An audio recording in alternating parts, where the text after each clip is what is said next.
Okay, guys. Hope I'm live. Let's see.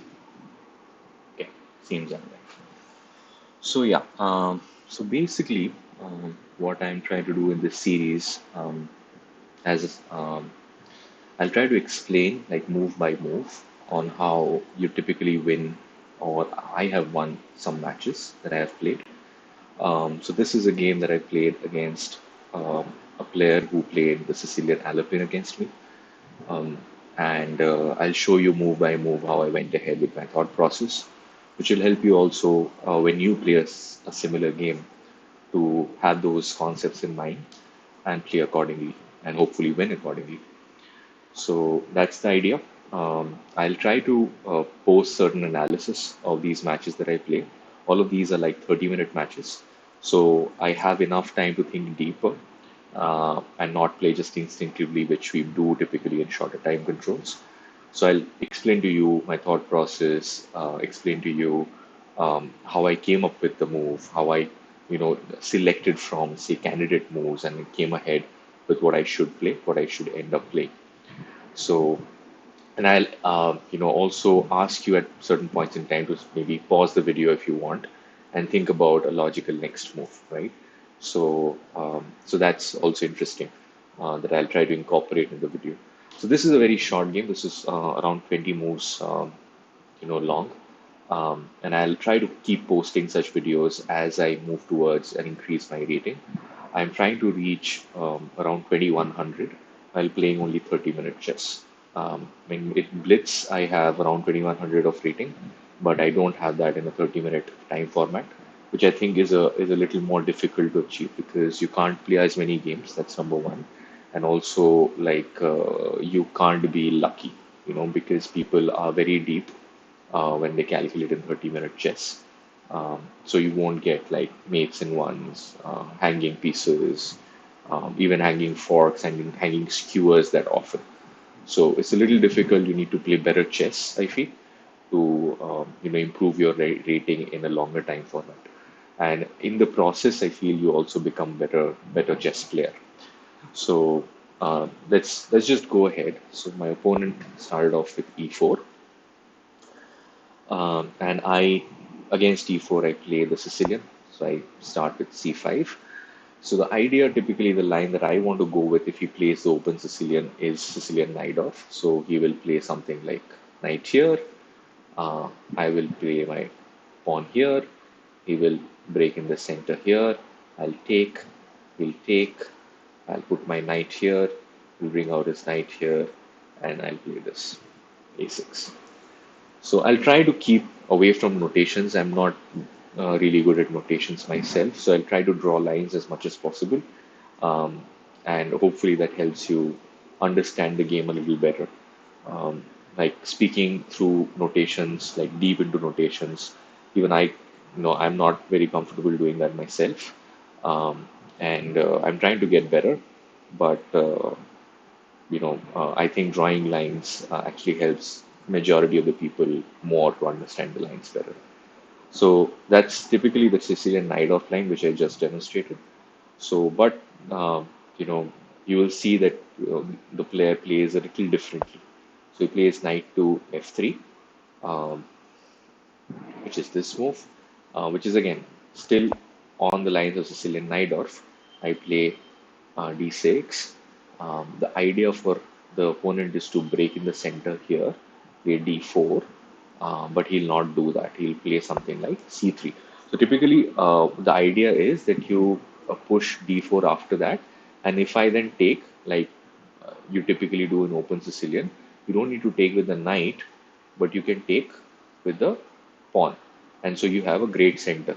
And also then your knight develops very easily to this c3 square. So that's the whole idea of playing something like um, an Alapin Sicilian. So what I have learned is that you typically when once he starts pushing here, you typically don't take this, and I'll explain it little after a certain point in time. So I play c3, and so sorry, knight to f6, attacking this pawn. You know, so this is his idea: attack this pawn. This is my idea: attack this pawn, and you see. Um, you know, there is no defense of this pawn. So there is no defense.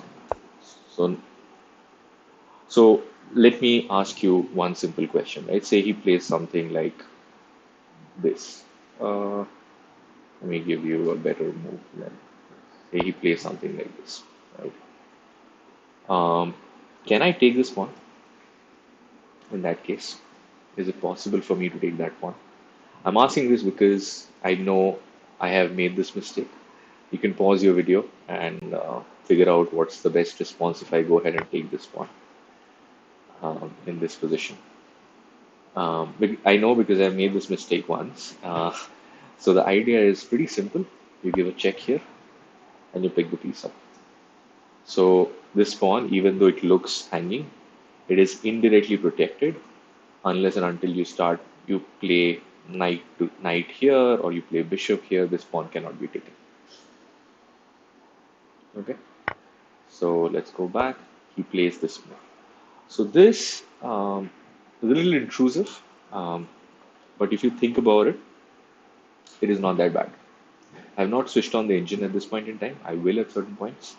But this is a very simple game, so I'll try to analyze it as much as possible without the engine. So, you push the pawn,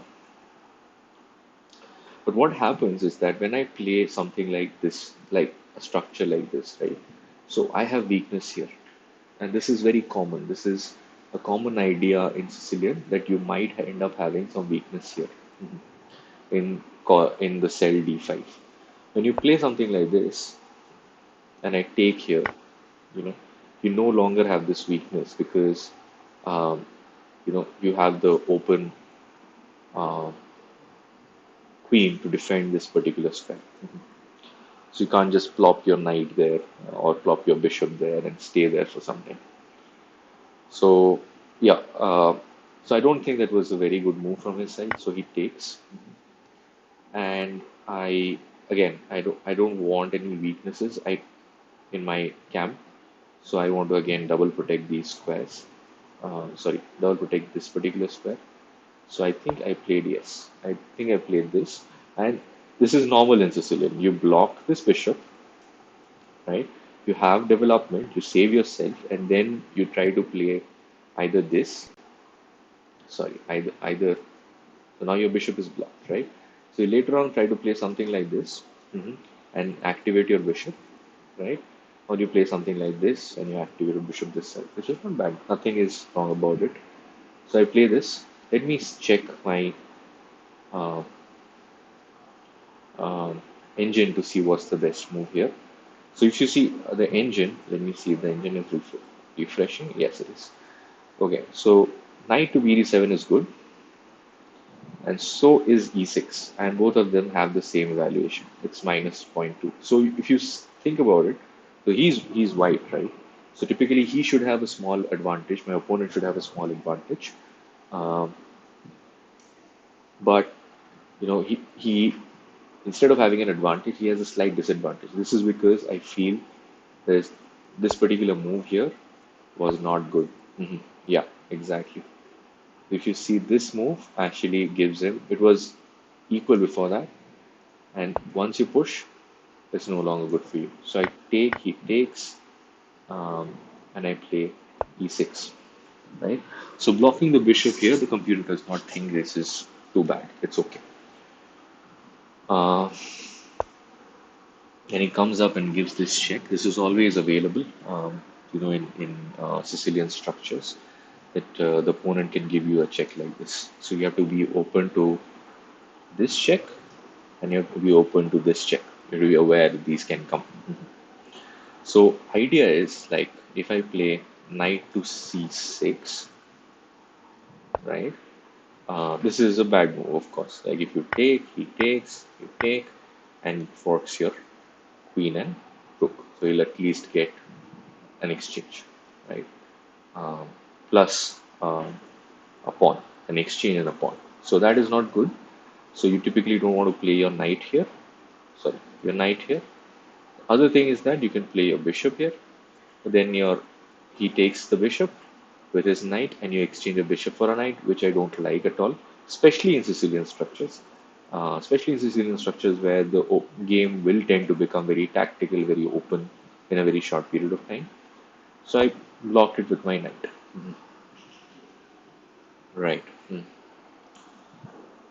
So now, uh, the next move for him, he brings his queen up. So what's the idea here, right? So you need to understand this move and react accordingly. So this knight, this bishop, oh, sorry, this knight and this queen attack this uh, square indirectly, right? The other thing that the queen attacks is this, right? So based on what he plays next, what he attacks, what he takes with next, um, this square as well as this square may become um, weak. Um, so, for example, if he plays something, say I play something like this, right? Um, and I allow this takes, right? And if I'm lazy, I don't calculate, I take with this.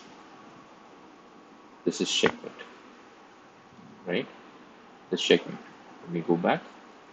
To take with this, I can't take with my uh, queen because the knight protects.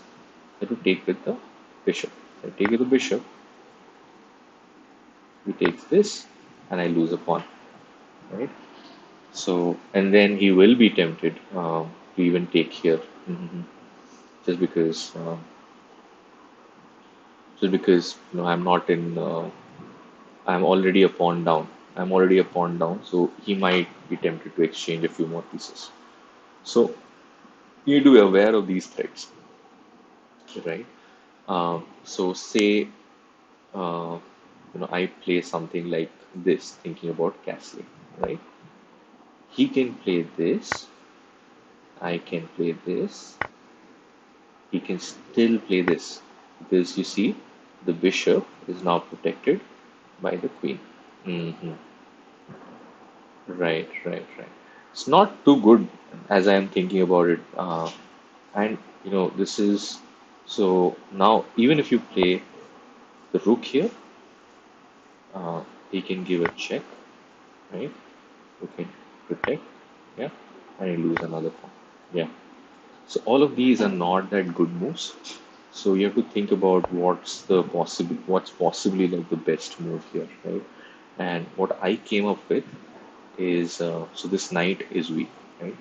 So I came up with something like a queen here. This indirectly protects this. So if you take with the knight, I'll take with the bishop. You take with the bishop, I'll take with the queen, and this square is protected, and I don't have to move this. So threat here never materializes. Okay. So I played this in the game. The next move we played was knight takes, bishop takes, queen takes, and then he castles. Right? It's simple. Um, Nothing too fancy about it. Pretty equal game, I would say, at this point in time. Let me see the evaluation. Yeah, pretty equal game at this point in time. Just a slight advantage to black. Um,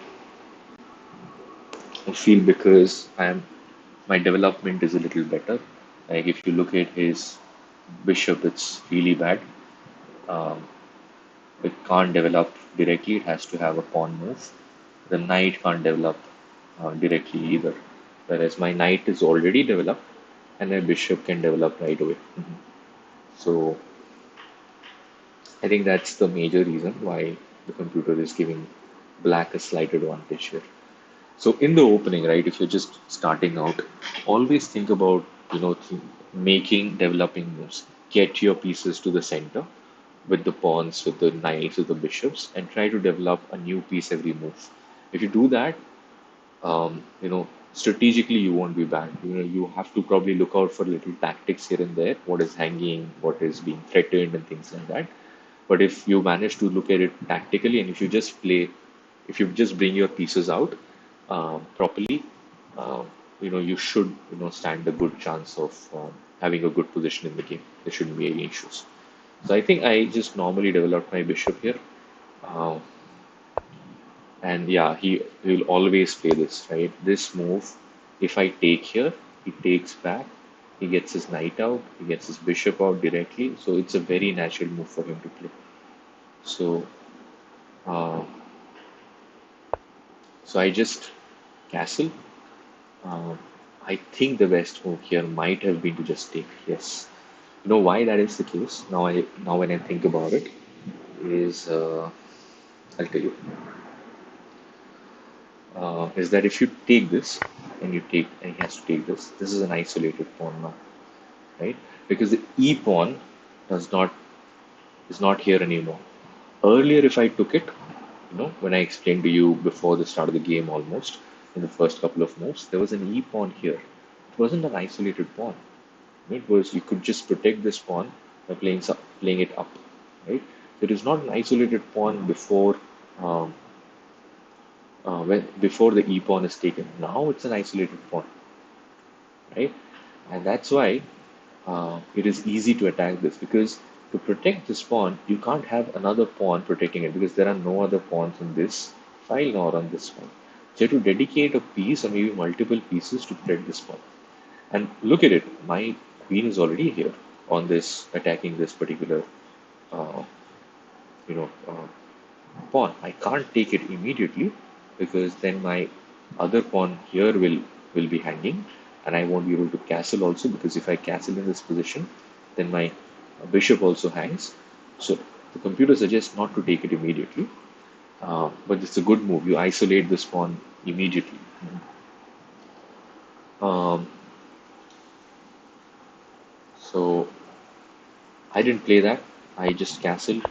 He had the opportunity of taking the pawn and preventing himself from getting into the isolated pawn position, but he did not.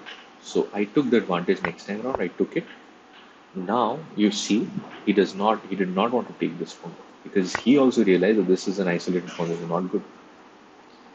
So he tried to tactically manage this and wanted to take this with the rook.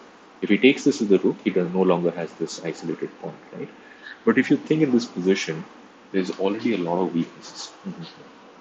And you should always look at your as well as your opponent's weaknesses to understand how to go about finding the best move, right? So if you check out his weakness, right, this is a loose piece. Typically, a knight would stay here, so this is always protected, but this is not protected at this point in time. Now, since the um, bishop came here, right, it was protecting this pawn, so this pawn is weak. That is number two. Uh, what are the weaknesses in my position? The weaknesses in my position is this pawn, right? And I can't, yeah, so that's basically the weakness in my position. So the move that I played is this.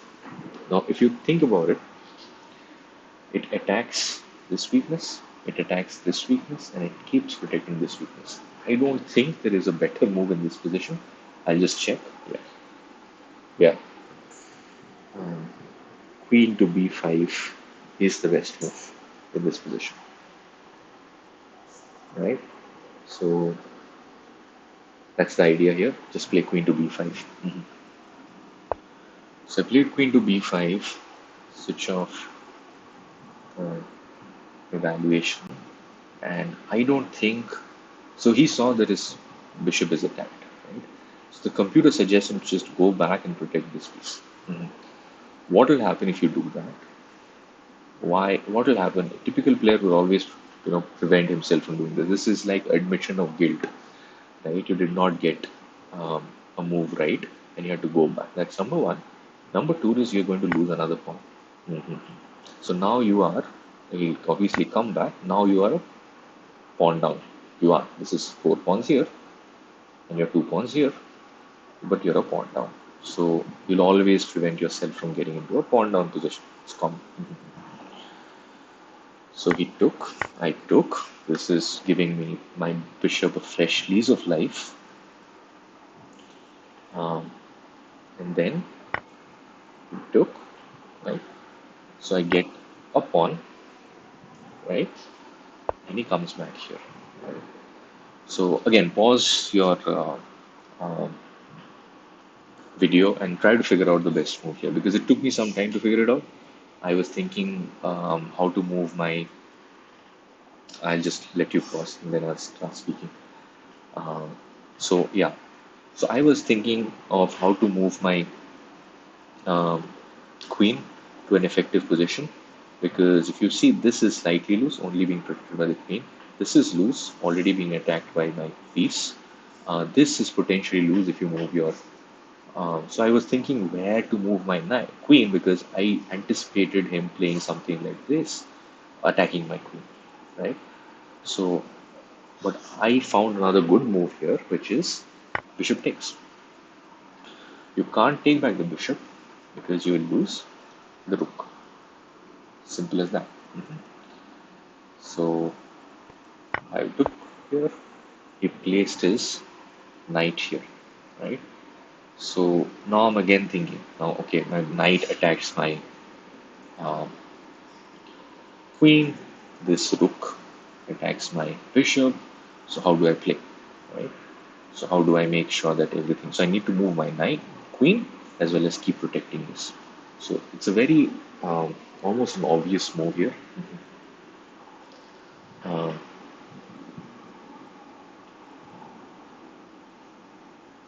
huh, is to play queen here, right? There was no other. I don't think there was any other very good move which was there. So I play that, and now he made the.